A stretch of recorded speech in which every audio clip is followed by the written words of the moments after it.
Hello students, welcome to online class. This is lecture number 46. Now in this lecture, we will explain the concept of jQuery UI slider. The jQuery UI slider is used to obtain a numerical value within a certain range. The main advantage of the slider over text input is that it becomes impossible for the user to enter an invalid value. jQuery UIలో slider అనే effect ఉపయోగించి user అనే అతను ఒక valid range నుంచి ఒక particular range నుంచి ఒక న్యూమరికల్ వాల్యూని పికప్ చేయొచ్చు. By using slider effect it is used to obtain a numerical value within a certain range. అంటే యూజర్ అనేవాడు ఒక సర్టెన్ రేంజ్ నుంచి ఒక న్యూమరికల్ వాల్యూని కనుక పికప్ చేయాలి అంటే మనం స్లైడర్ అనే ఎఫెక్ట్ను ఉపయోగిస్తాం. ఫర్ ఎగ్జాంపుల్ యూజర్ అనేవాడు మీకు ఇన్పుట్ ప్రొవైడ్ చేస్తున్నాడు.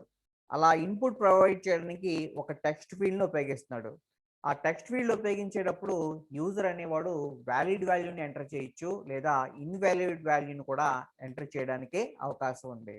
ఒకవేళ మీరు ఇదే ఇన్పుట్ని ఒక స్లైడర్ ద్వారా ఇచ్చినట్లయితే అంటే మీకు ఇన్పుట్ పికప్ చేయడానికి ఇన్పుట్ ఎక్స్ట్రాక్ట్ చేయడానికి యూజర్ నుంచి మీరు స్లైడర్ని కనుక ఉపయోగించినప్పుడు ఆ స్లైడర్ ద్వారా వచ్చే ఇన్పుట్ ఖచ్చితంగా ఏమవుతుందంటే మీకు వ్యాలిడ్ ఇన్పుట్ మాత్రమే అవుతుంది. Every value they can pick up with the slider is valid. అంటే మీకు స్లైడర్ ద్వారా వచ్చే ఇన్పుట్ ఖచ్చితంగా ఏమవుతుందండి, వ్యాలిడ్ వాల్యూ అవుతుంది.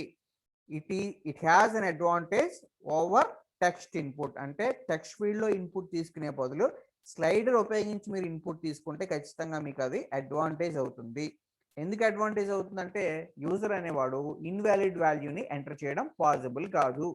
యూజర్ అనేవాడు ఏ వాల్యూ ఎంటర్ చేసినా అది ఖచ్చితంగా ఏమవుతుందంటే వ్యాలిడ్ వాల్యూ మాత్రమే అవుతుంది. The jQuery provides slider method which is used to create slider effect.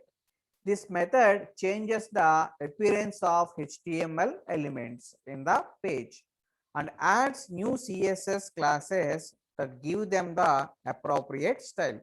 So jQuery UI లో మీకు స్లైడర్ అనే ఒక మెథడ్ ఉందండి. ఆ స్లైడర్ అనే మెథడ్ ఉపయోగించి మనం స్లైడర్ ఎఫెక్ట్ని క్రియేట్ చేయగలం. ఓకే, ఈ స్లైడర్ మెథడ్ని మీరు కాల్ చేసినప్పుడు ఒక సెలెక్టర్ మీద కాల్ చేసినప్పుడు it changes the appearance of HTML elements. So ఈ స్లైడర్ మెథడ్ కాల్ చేయడం వల్ల మీకు హెచ్టిఎంఎల్ ఎలిమెంట్స్ యొక్క అపియరెన్స్ మారుతుంది. అంతేకాదు ఆ హెచ్టిఎంఎల్ ఎలిమెంట్స్కి కొన్ని న్యూ క్లాసెస్, కొన్ని న్యూ సిఎస్ఎస్ క్లాసెస్ కూడా యాడ్ అవుతాయి. చూడండి ఒకసారి ఈ డయాగ్రామ్లో చూడండి. ఈ డయాగ్రామ్లో ఇది స్లైడర్ అండి. ఓకే, ఈ స్లైడర్ ద్వారా యూజర్ అనేవాడు ఖచ్చితంగా ఇన్పుట్ని ఎంటర్ చేయగలడు ఒక వ్యాలిడ్ రేంజ్ నుంచి. ఇన్పుట్ని కనుక ఎంటర్ చేయాలనుకున్నప్పుడు యూజర్ అనేవాడు ఇక్కడ ఉండే ఈ స్లైడర్ హ్యాండిల్స్ని ముందుకు వెనక్కి డ్రాగ్ చేయడం ద్వారా he can enter the numerical value within a certain range. Now syntax చూడండి. $Selector context dot slider of options. Now సింటాక్స్లో ఫస్ట్ మనం ఏ ఎలిమెంట్ని అయితే సెలెక్టర్గా ఉపయోగిద్దాం అనుకుంటున్నామో ఆ ఎలిమెంట్ని మనం ఇక్కడ విత్ ఇన్ బ్రాకెట్లో రాయాలండి. సో సెలెక్టర్ రాయాలి. సెలెక్టర్ రాసిన తర్వాత డాట్ స్లైడర్ అని చెప్పి స్లైడర్ మెథడ్ని కాల్ చేయాలి. ఈ స్లైడర్ మెథడ్కి ఖచ్చితంగా కొన్ని ఆప్షన్స్ని మనం పారామీటర్గా ఇస్తాం. ఈ స్లైడర్ అనే మెథడ్ ఒక సింగిల్ ఆప్షన్ని పారామీటర్గా తీసుకోగలదు. అలాగే you can also provide multiple options to the slider method. If you want to provide multiple methods to the slider method use JavaScript object. అంటే జావాస్క్రిప్ట్లో ఉండే ఆబ్జెక్ట్ ఉపయోగించడం ద్వారా మనం స్లైడర్ మెథడ్కి మల్టిపుల్ ఆప్షన్స్ ఇవ్వగలం. ఒకవేళ సింగిల్ ఆప్షన్ కూడా మనం ఇవ్వచ్చు. The option parameter is an object that specifies the appearance and behavior of the slider. So options అనే పారామీటర్ ఏంటంటే ఆబ్జెక్ట్ అండి. ఆ ఆబ్జెక్ట్ వల్ల మనకు ఖచ్చితంగా స్లైడర్ యొక్క అపియరెన్స్, దాని యొక్క బిహేవియర్ రెండు కూడా ఏమవుతాయంటే చేంజ్ అవుతాయి. ఓకే, నౌ ఈ స్లైడర్ మెథడ్కి కొన్ని ఇంపార్టెంట్ ఆప్షన్స్ ఉన్నాయండి. ఆ ఆప్షన్స్ చూడండి. ఫస్ట్ ఆప్షన్ వచ్చి animate. If you set this option as true it creates animated effect. when user clicks directly on the axis, by default its value is false. చూడండి, ఇక్కడ animate అనే మెథడ్కి default value falls ఉంటుంది. ఒకవేళ మీరు animate colon true అని రాసినట్లయితే మీకు animation effect create అవుతుందండి. So animation effect create అవడం అంటే యూజర్ అనేవాడు ఈ స్లైడర్లో ఏదో ఒక పాయింట్ మీద క్లిక్ చేసినప్పుడు మీకు ఆ స్లైడర్ యొక్క హ్యాండిల్ మూవ్ అవుతూ వస్తుంది. ఓకే, ఆ మూవ్మెంట్కి నువ్వేం చేయొచ్చు అంటే ఒక యానిమేషన్ క్రియేట్ చేయొచ్చు. అంటే ఆ మూవ్మెంట్ అనేది స్లోగా ఉండాలా లేదా ఫాస్ట్గా ఉండాలా, ఎంత టైం కూడా సెట్ చేయొచ్చు మనం. ఒకవేళ మీరు యానిమేట్ కోలన్ స్లో అంటే మీకు ఆ హ్యాండిల్ స్లోగా మూవ్ అవుతుందండి. ఒకవేళ యానిమేట్ కోలన్ ఫాస్ట్ అన్నట్లయితే మీకు ఆ స్లైడర్ యొక్క హ్యాండిల్ ఫాస్ట్గా మూవ్ అవుతుంది. అంతేకాదు మీరు యానిమేట్కి డ్యూరేషన్ కూడా చెప్పచ్చు. యానిమేట్ కోలన్ 5000 అంటే మీకు స్లైడర్ యొక్క హ్యాండిల్ మూవ్ అవడానికి 5 సెకండ్స్ పడుతుందండి. సో యానిమేట్ ఆప్షన్ ద్వారా నువ్వు ఏం సెట్ చేయగలవు? యానిమేషన్ సెట్ చేయగలవు. దేనికి? స్లైడర్లో ఉండే ఈ పాయింటర్స్కి. సో ఏదో ఒక పర్టికులర్ పాయింట్ దగ్గర నువ్వు క్లిక్ చేసినప్పుడు ఆ హ్యాండిలర్ నీకు స్లోగా మూవ్ అవ్వాలా, ఫాస్ట్గా మూవ్ అవ్వాలా, ఎంత టైం సెట్ చేయాలి అనేది చెప్పేదే నీకు ఏంటంటే animate option. Now disabled. If you set this option as true, it disables the handler. By default value is false. Disabled అనే ఆప్షన్కి నువ్వు ట్రూ కనుక సెట్ చేసినట్లయితే నీ స్లైడర్ అనేది డిజేబుల్ అయిపోతుంది. దాని నుంచి నువ్వు ఇన్పుట్ తీసుకోవడం పాసిబుల్ కాదు. Okay, now max. This option is used to specify the upper value of the range that the slider can attain. The value represented when the handler is moved to the far right for horizontal sliders, okay, or top for vertical sliders. By default value is 100. చూడండి, max అనే option ఉపయోగించి నువ్వు స్లైడర్కి upper వాల్యూని set చేయొచ్చు. అంటే max ఒక range అని చెప్తున్నాం కదండి, ఆ రేంజ్లో నీకు అప్పర్ వాల్యూ ఎంత ఉండాలి, అప్పర్ వాల్యూ ఎంత ఉండాలో నువ్వు సెట్ చేయాలంటే ఏ ఆప్షన్ వాడాలంటే మ్యాక్స్ అనే ఆప్షన్ ఉపయోగించాలి. ఫర్ ఎగ్జాంపుల్ మీరు మ్యాక్స్ కోలన్ 500 అని రాసినట్లయితే ఆ స్లైడర్ నుంచి మీరు మ్యాక్సిమం ఎంత ఇన్పుట్ తీసుకోగలరో 500 మాత్రమే తీసుకోగలరు. ఈ పాయింట్ గుర్తుపెట్టుకోండి. You can set maximum value for a slider by using this option. Next option చూడండి, min. This option is used to specify the lower value of the range that slider can attain. చూడండి, మిన్ అనే option ఉపయోగించి మీరు స్లైడర్కి minimum వాల్యూని set చేయగలరు. Okay, you can set the minimum value of the range by using this option. So మిన్కి default value ఎంత అంట? 0. నౌ నెక్స్ట్ ఆప్షన్ చూడండి, orientation. This option specifies the horizontal or vertical orientation of the slider. By default value is horizontal. నీకు orientation అనే option ద్వారా నువ్వేం చేయగలవంటే slider అనేది వెర్టికల్గా కనపడాలా లేదా నీకు స్లైడర్ అనేది హారిజాంటల్గా డిస్ప్లే అవ్వాలా వెబ్ పేజ్లో సెట్ చేయొచ్చండి. ఒకవేళ ఓరియంటేషన్ కోలన్ హారిజాంటల్ అని రాసినట్లయితే నీ స్లైడర్ హారిజాంటల్గా ఉంటుంది. ఒకవేళ నీకు అదే వెర్టికల్ స్లైడర్ కనుక కావాలంటే నువ్వు ఓరియంటేషన్ కోలన్ వెర్టికల్ అని రాయాలి. ఓకే, ఓరియంటేషన్ కోలన్ హారిజాంటల్ రాస్తే హారిజాంటల్ స్లైడర్, ఒకవేళ ఓరియంటేషన్ కోలన్ వెర్టికల్ రాస్తే వెర్టికల్ స్లైడర్. డిఫాల్ట్ వాల్యూ వచ్చి హారిజాంటల్. నువ్వు ఓరియంటేషన్ చెప్పకపోతే నీకు ఏ విధమైన స్లైడర్ వస్తుందంటే హారిజాంటల్ స్లైడర్ వస్తుందండి. నెక్స్ట్ ఆప్షన్ చూడండి, value. This option is used to specify the initial value of a single handle slider. In the case of multiple handles, it specifies the value for the first handle. By default value is 1. చూడండి, value అనే option ద్వారా నువ్వు స్లైడర్కి ఒక particular వాల్యూని set చేయొచ్చు. For example ఇక్కడ మీకు slider కనపడుతుంది కదండి, ఈ స్లైడర్కి మినిమం వాల్యూ 0 అనుకోండి, మాక్సిమం 100 అనుకోండి. ఒకవేళ మీరు వాల్యూ కోలన్ 40 అని రాసినట్లయితే మీకు ఈ స్లైడర్లో ఈ పాయింటర్ ఉంటుంది కదండి, ఈ పాయింటర్ ఎక్కడ సెట్ అవుతుంది అంటే 40 దగ్గర సెట్ అవుద్ది. You can set the value of a slider by using this option. Now next option చూడండి, values. This option is the type of array and causes multiple handles to be created and specified the initial values for those handles. చూడండి, values అనే option ద్వారా నీకు ఏం తీసుకుంటుందంటే, values అనేది ఏం తీసుకుంటుందంటే ఒక అరైని తీసుకుంటుందండి. So ఈ వాల్యూస్ అనే ఆప్షన్ వల్ల నీకు మల్టిపుల్ హ్యాండిల్స్ క్రియేట్ అవుతాయి. చూడండి, ఇక్కడ స్లైడర్లో నీకు 2 హ్యాండిల్స్ ఉన్నాయి. ఇది first handle, second handle. So values అనే ఆప్షన్ ద్వారా నువ్వు ఫస్ట్ హ్యాండిల్ ఎక్కడ సెట్ చేయాలి, రెండో హ్యాండిల్ ఎక్కడ సెట్ చేయాలో నువ్వు చెప్పచ్చు. ఎలా చెప్తావు అంటే, వాల్యూస్ కోలన్ అని చెప్పి విత్ ఇన్ స్క్వేర్ బ్రాకెట్స్లో నువ్వు వాల్యూ స్పెసిఫై చేస్తావు. ఫర్ ఎగ్జాంపుల్ వాల్యూ కోలన్ 40, 60 అన్నావు అనుకోండి, అప్పుడు ఫస్ట్ హ్యాండిలర్ 40 దగ్గర, రెండో హ్యాండిలర్ 60 దగ్గర సెట్ అవుతుంది. ఓకే, నా ఈ ఆప్షన్ వల్ల నీకు మల్టిపుల్ హ్యాండిల్స్ అనేవి క్రియేట్ అవుతాయి. This option should be an array of possible values, 1 for each handle. By default value is null. చూడండి, ఈ వాల్యూస్ అనే ఆప్షన్ మీకు ఒక అరైని పారామీటర్గా తీసుకుంటుంది. ఓకే, దీనివల్ల నీకు స్లైడర్లో 2 హ్యాండిల్స్ క్రియేట్ అవుతాయి. సో వాల్యూస్ కోలన్ అని చెప్పి నువ్వు 2 వాల్యూస్ చెప్తావు కదా. సో ఫస్ట్ వాల్యూ దగ్గర మొదటి హ్యాండ్లర్ ఉంటుంది, రెండో వాల్యూ దగ్గర సెకండ్ హ్యాండ్లర్ ఉండడం జరుగుతుంది. ఓకే, ఇప్పుడు మనం ఈ స్లైడర్ ఎఫెక్ట్ మీద ఎగ్జాంపుల్ రాద్దాం. Example on slider method. నా చూడండి, ఇప్పుడు నేను స్లైడర్ ఎఫెక్ట్ని క్రియేట్ చేద్దాం అనుకుంటున్నాను. సో స్లైడర్ ఎఫెక్ట్ని క్రియేట్ చేయాలి కాబట్టి ఫస్ట్ ఆఫ్ ఆల్ నేను ఈ HTML కోడ్ రాస్తున్నాను. జస్ట్ HTML కోడ్ ఏంటంటే, ఒక డివిజన్ ఎలిమెంట్ని తీసుకుంటున్నాను, డివ్ ఎలిమెంట్.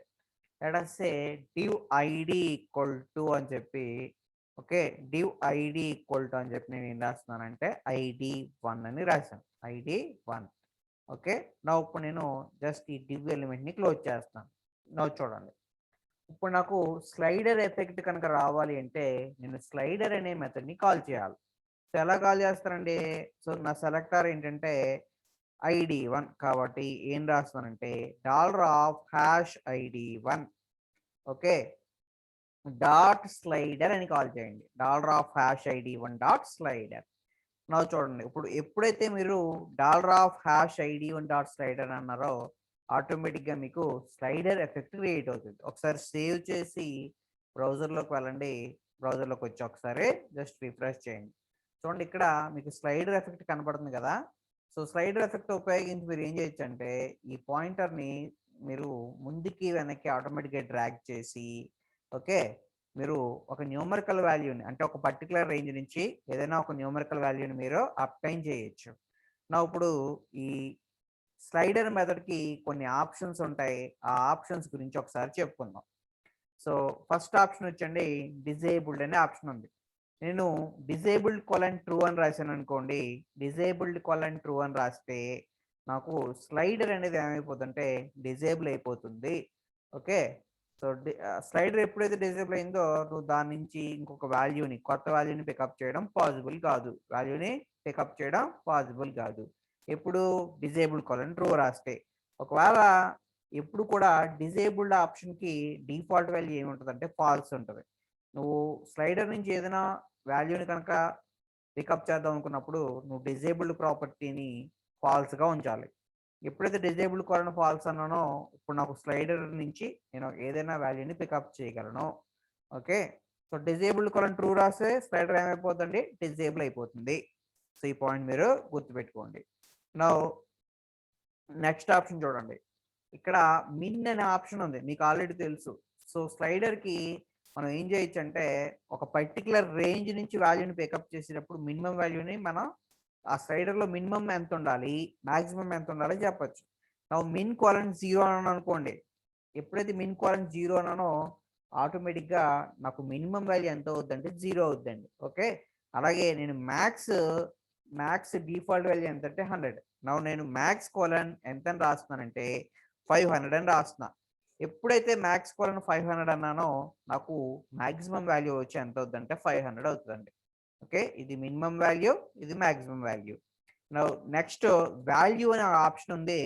లెట్ అస్ సే వాల్యూ కోలన్ అని చెప్పి నేను 250 అన్నాను. Value colon 250. నా ఒకసారి సేవ్ చేయండి. మీరు బ్రౌజర్లోకి రండి. నా ఒకసారి జస్ట్ రీఫ్రెష్ చేయండి. నా చూడండి ఒకసారి. ఓకే, ఇలా ఉంది కదండి. ఇప్పుడు నేను రిఫ్రెష్ చేస్తాను. రిఫ్రెష్ చేస్తే కరెక్ట్గా ఇది మిడిల్లోకి వచ్చిందండి. మినిమం ఎంత 0, మాక్సిమం ఎంత 500. ఒకవేళ వాల్యూ కోలన్ 250 అన్నాం కాబట్టి ఇప్పుడు కరెంట్గా ఈ స్లైడర్ యొక్క పాయింటర్ ఎక్కడ సెట్ అయిందంటే 250 దగ్గర సెట్ అయింది. ఈ పాయింట్ మీరు గమనించండి. ఓకే, నా ఇప్పుడు వాల్యూస్ అనే ఆప్షన్ ఉంది. నా చూడండి ఒకసారి. వాల్యూస్ కోలన్ అని చెప్పి ఈ వాల్యూస్ అనే ఆప్షన్ ఒక అరేని పారామీటర్గా తీసుకుంటుంది. సో వాల్యూస్ కోలన్ 100, 300 అన్నాం. 100, 300. ఓకే, నా ఇలాగే ఇంకొక ఆప్షన్ ఉందండి. జస్ట్ రేంజ్ అని చెప్పి రేంజ్ కోలన్ ట్రూ అని రాస్తున్నా. చూడండి, రేంజ్ కోలన్ ట్రూ. ట్రూ ఎప్పుడైతే రేంజ్ కోలన్ ట్రూ అని రాసానో మీకు ఈ స్లైడర్లో ఒక పర్టికులర్ రేంజ్ కనపడుద్ది. చూడండి ఒకసారి. ఇప్పుడు రేంజ్ వచ్చింది కదండి. సో ఇది రేంజ్ అనమాట అండి. ఇలా ఈ విధంగా పర్టికులర్ రేంజ్ కనుక కనపడాలంటే మీరు రేంజ్ ఆప్షన్కి ట్రూ ఇవ్వాలి. రేంజ్ కోలన్ ట్రూ అని రాసుకోవాలి. ఓకే, నా ఇక్కడ వాల్యూస్ కోలన్ 100, 300 అన్నావు కాబట్టి దీని వాల్యూ 100 అండి. ఈ వాల్యూ వచ్చి ఓకే. సో మొదటి పాయింటర్ యొక్క వాల్యూ 100, థర్డ్ పాయింటర్ యొక్క వాల్యూ వచ్చి 300. ఓకే, నా ఇప్పుడు నేను ఒక ఎంటీ ట్యాగ్, ఒక స్పాన్ ట్యాగ్ ఒకటి తీసుకుంటున్నాను. చూడండి, జస్ట్ ఇక్కడ నేను ఒక మ్యాటర్ రాస్తాను. యువర్ సెలెక్టెడ్ వాల్యూ అని చెప్పి జస్ట్ నేను ఒక స్పాన్ ట్యాగ్ తీసుకున్నాను. Span ID equal to let us say ID2. నా స్లాష్ స్పాన్ అని రాస్తాను. నా చూడండి ఒకసారి. నేను ఏం రాశానంటే యువర్ సెలెక్టెడ్ వాల్యూ ఈజ్ అని చెప్పి జస్ట్ ఒక మ్యాటర్ రాశాను. దీని ముందు నేను ఏం రాశానంటే ఒక స్పాన్ ట్యాగ్ రాశా. ఓకే, అంటే ఇప్పుడు నేను స్లైడర్లో ఏ వాల్యూ అయితే సెలెక్ట్ చేస్తానో ఆ వాల్యూ నాకు స్క్రీన్ మీద డిస్ప్లే అవ్వాలి. సో అలా డిస్ప్లే అవ్వాలంటే మనం ఏం చేయాలో ఒకసారి చూద్దాం. నాకు చూడండి, ఇక్కడ ఈ స్లైడర్ అనే మెథడ్కి ఒక ఈవెంట్ ఉందండి. జస్ట్ ఒక ఈవెంట్. ఓకే, ఆ ఈవెంట్ పేరు ఏంటంటే స్లైడ్ అండి. ఈవెంట్ పేరు ఏంటి? స్లైడ్. ఓకే, సో ఇక్కడ మ్యాటర్ రాస్తున్నాను చూడండి. Here slide is the event of slider method. So ఈ స్లైడర్ మెథడ్కి ఒక ఈవెంట్ ఉంది. దాని పేరేంటి? Slide. Okay, this event slide fires when you drag the pointer on slider. చూడండి, స్లైడర్ మీద నువ్వు ఎప్పుడైతే పాయింటర్ డ్రాగ్ చేస్తున్నావో నీకు ఈ ఈవెంట్ ఫైర్ అయ్యి ఈ స్లైడ్కి సంబంధించి ఒక ఫంక్షన్ ఉంటుంది. Nothing but event function. ఇది ఈ ఫంక్షన్ కాల్ అవుతుంది. ఈ ఫంక్షన్ 2 ఆర్గ్యుమెంట్స్ తీసుకుంటుందండి. ఫస్ట్ ఆర్గ్యుమెంట్ వచ్చి ఈవెంట్, రెండోది వచ్చి యూఐ. నా చూడండి, ఇప్పుడు నేను స్లైడర్ ద్వారా ఏ వాల్యూని అయితే పికప్ చేసానో ఆ వాల్యూ వచ్చి నాకు ఎక్కడ డిస్ప్లే అవ్వాలంటే ఓకే, ఎక్కడ డిస్ప్లే అవ్వాలంటే ఈ స్పాన్ ఎలిమెంట్లో డిస్ప్లే అవ్వాలి. సో ఎలా రాయాలో ఇప్పుడు చూడండి.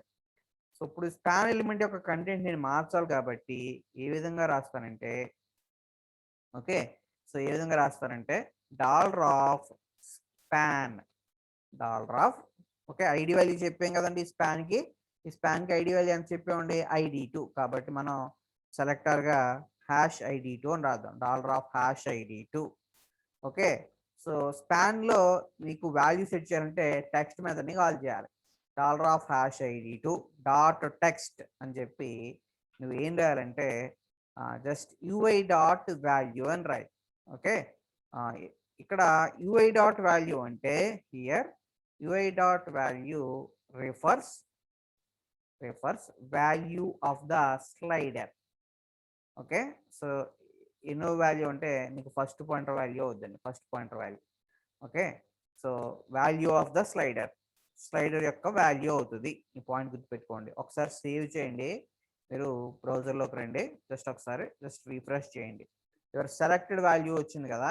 ఇప్పుడు నేను ఏం చేస్తానంటే జస్ట్ ఇలా డ్రాగ్ చేసుకుంటూ వెళ్తున్నాను చూడండి. ఇలా డ్రాగ్ చేసుకుంటూ వెళ్తే ఆటోమేటిక్గా చూడండి అక్కడ వాల్యూ మారుతుంది కదా, యువర్ సెలెక్టెడ్ వాల్యూ అని చెప్పి ఇప్పుడు ఎక్కడ ఉంది, కరెంట్గా 87 దగ్గర ఉంది.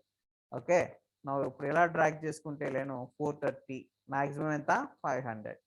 సో ఈ విధంగా నువ్వు ఏం చేయొచ్చు అంటే నువ్వు ఎక్కడైతే వాల్యూని ఉంచుతున్నావో ఆ వాల్యూని నువ్వు పికప్ చేయొచ్చు. ఇక్కడ యూఐ డాట్ వాల్యూ ఏం చెప్తుందంట, స్లైడర్ యొక్క వాల్యూని నీకు రిఫర్ చేస్తుంది. ఓకే, అలాగే నువ్వు ఇప్పుడు చూడండి, జస్ట్ నేను ఇక్కడ వన్ మోర్ జస్ట్ ఒక బిఆర్ ట్యాగ్ రాస్తానండి. ఫస్ట్ 2 బిఆర్ ట్యాగ్లు రాశాను. రాసి ఆ రేంజ్ వాల్యూ అని చెప్పి జస్ట్ ఒక స్పాన్ ట్యాగ్ తీసుకున్నాను. స్పాన్ అని చెప్పి span ID equal to ID3. Okay, span ID equal to ID3. నా ఈ స్పాన్ ట్యాగ్ని క్లోజ్ చేస్తాను. నా ఇప్పుడు నేను ఒక ఈవెంట్ రాస్తున్నానండి. ఈవెంట్ పేరు ఏంటంటే స్టాప్. ఓకే, సో ఈవెంట్ పేరు ఏంటండి స్టాప్. నా ఈవెంట్ పేరు వచ్చి స్టాప్. ఈ ఈవెంట్ ఫైర్ అయ్యి మీకు ఏం జరుగుతుందంటే, ఓకే జస్ట్ ఒకసారి చూడండి, నేను పూర్తి చేసినట్టు చెప్తాను.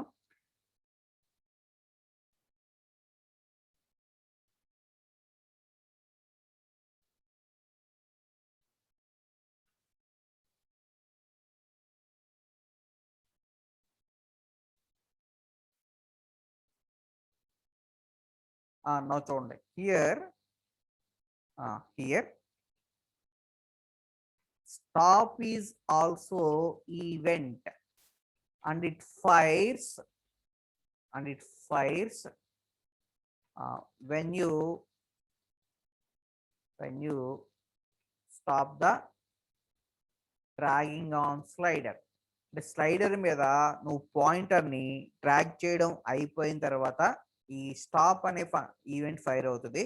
ఈ స్టాప్ అనే ఈవెంట్ ఫైర్ అయ్యి ఇక్కడ ఉండే ఈ ఫంక్షన్ అనేది నీకు ఎగ్జిక్యూట్ అవుతుంది. స్టాప్ ఈవెంట్ ఫైర్ అవ్వడం వల్ల నీకు ఈ ఫంక్షన్ కాల్ అవుతుంది. సో ఇది ఈవెంట్ హ్యాండ్లర్ అనమాట. ఇప్పుడు నేను ఈ ఈవెంట్ హ్యాండ్లర్ ఈ ఫంక్షన్ లోపల నేను ఏం రాసానండి, $ID3. ఓకే, చూడండి ఇక్కడ మూడో స్పాన్ ట్యాగ్కి ఐడి వాల్యూ ID3 ఇచ్చాం కాబట్టి $ID3 డాట్ టెక్స్ట్ అని చెప్పి UI dot values of 0. Okay, అలాగే UI డాట్ వాల్యూస్ ఆఫ్ 1 అన్నాం. So UI dot values of 0 అంటే నీకు 2 పాయింటర్లు కనపడుతున్నాయి కదండి. ఫస్ట్ పాయింటర్ ఏ వాల్యూ దగ్గర ఉంది, అలాగే రెండో పాయింటర్ ఏ వాల్యూ దగ్గర ఉంది చెప్పేదే. ఫస్ట్ పాయింటర్ యొక్క వాల్యూ చెప్పేది UI dot values of 0, second pointer యొక్క వాల్యూ చెప్పేది UI dot values of 1. UI dot values of 0 నీకు ఏం చెప్తుంది, first pointer value. UI dot values of 1 వచ్చి సెకండ్ పాయింటర్ యొక్క వాల్యూ. ఒకసారి సేవ్ చేసి మీరు బ్రౌజర్లోకి వచ్చి ఒకసారి రీఫ్రెష్ చేయండి. ఓకే, జస్ట్ నేను ఇలా డ్రాగ్ చేసుకుంటూ వెళ్తున్నాను. సో డ్రాగ్ చేసుకుంటూ వెళ్ళినప్పుడు కరెంట్గా మీకు చూపిస్తుంది. ఓకే, నా చూడండి ఇలా డ్రాగ్ చేసి నేను రేంజ్ ఇక్కడ స్టాప్ చేశానండి, డ్రాగింగ్ ఆఫ్ చేశాను. సో కరెంట్గా ఎంత ఉందండి, 225 ఉంది. రెండో పాయింటర్ యొక్క వాల్యూ ఎంత 300 కాబట్టి రేంజ్ చూడండి ఏమొచ్చిందో 225 to 300. ఇప్పుడు నేను ఈ రేంజ్ని కొంచెం పెంచుతున్నాను. సో ఏమొచ్చిందండి 225 to 451. ఓకే, సో ఈ విధంగా మీరు రేంజ్ కూడా తెలుసుకోవచ్చండి. ఇక్కడ UI డాట్ వాల్యూస్ ఆఫ్ 0 అంటే ఫస్ట్ పాయింటర్ వాల్యూ అండి. ఈ ఫస్ట్ పాయింటర్ వాల్యూ ఎంత 225. UI డాట్ వాల్యూస్ ఆఫ్ 1 ఎంత, ఈ పాయింటర్ యొక్క వాల్యూ ఎంత అంటే 392. ఈ ప్రోగ్రామ్ ఈ విధంగా ఎగ్జిక్యూట్ అవుతుంది. Thank you.